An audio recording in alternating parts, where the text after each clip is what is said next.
Cook ಮಾಡೋಕ್ಕೆ ಹೋಗಿ ನಾನು ಕೈ ಸುಟ್ಕೊಂಡೆ.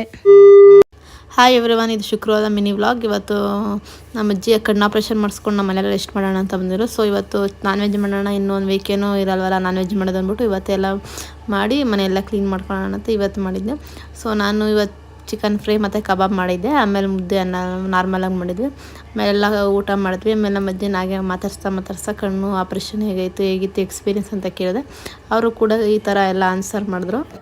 ಈ ಕಣ್ಣಿಗೆ ಇಲ್ಲಿ ಇಂಗ್ಲೇಷನ್ ಕೊಟ್ಟರು, ಆಮೇಲೆ ಈ ಕಡೆ ಒಂದು ಕೊಟ್ಟರು, ಕೆಳಗೊಂದು ಕೊಟ್ಟರು, ಆಮೇಲೆ ಚಳಿ ಜ್ವರ ಬಂದ್ಬಿಟ್ಟು ಆವಾಗ ಪೊತ್ತೆ ನನಗೆ ಬೆಡ್ಶೀಟ್ ಎಲ್ಲ ಒದ್ದಿಸ್ಬಿಟ್ಟು ತಕೋಗ ಕಡೆ ನಿಲ್ಲಿಸ್ಬಿಟ್ಟು ಒಂದು ಅರ್ಧ ಗಂಟೆ ಟೈಮ್ ಆದಮೇಲೆ ಕರ್ಕೊಬಂದು ಆಮೇಲೆ ಕಣ್ಣು ಆಪ್ರೇಷನ್ ಮಾಡಿದ್ರು.